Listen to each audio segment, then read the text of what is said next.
अच्छा नाज़रीन, तहरीक इंसाफ की अंदरूनी कश्मकश पर तो बहुत बात होती है, मगर नून लीग के अंदर जो ओहदों के लिए घुमसान का रन पड़ा हुआ है उस पर कम ही बात हुई है। हर तरफ एक आपाधापी है। कहा जा रहा है कि ख्वाजा आसिफ साहब ने वजारत उज़्मा के लिए बाकायदा तौर पर अपना CV पेश कर दिया है, जिस पर उनका मुखालिफ कैंप भी मुतहर्रिक हो गया है। वजीर रेलवे हनीफ अब्बासी ने एक TV चैनल को फरमाइशी इंटरव्यू दिया है। वो कहते हैं कि ख्वाजा आसिफ के हाइब्रिड निज़ाम वाले बयान से मैं इत्तफाक नहीं करता।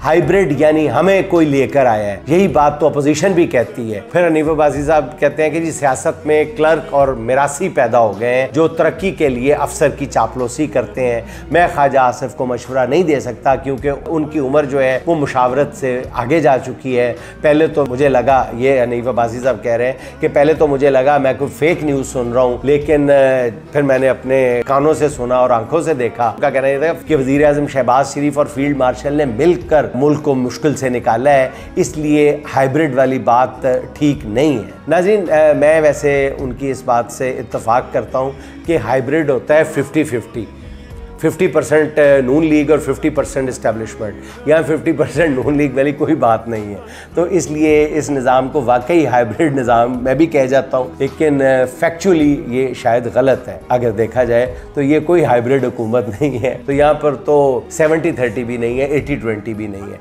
इसके बाद नाज़रीन, हनीफ अब्बासी ने ख्वाजा आसिफ का नाम लिए बगैर उनके जनरल बाजवा से गैर मुरासिम का जिक्र करते हुए कहा कि आप मेरा इशारा समझ जाएं, हमारे अंदर ऐसे लोग हैं जो कल तक ताकतवर लोगों के मरूने मिन्नत थे, अब वो उनके खिलाफ बोलते हैं। जो लोग किसी शख्स की ताकत से मुस्तफीद हो चुके हैं, फिर जब वो गिर जाए या कमजोर हो जाए तब उसके खिलाफ बोलें, तो ऐसे लोगों के ज़मीर कहाँ हैं। हनीफ अब्बासी साहब की नाज़रीन इस खुली गुफ्तगू के बाद देखें ख्वाजा साहब कब बोलते हैं और क्या बोलते हैं। अलबत्ता एक बात साबित हो गई है कि ख्वाजा आसिफ की मौका परस्ती से हर कोई वाकिफ है, इसलिए वज़ीर आज़म समेत हर कोई उनसे खाइफ भी है।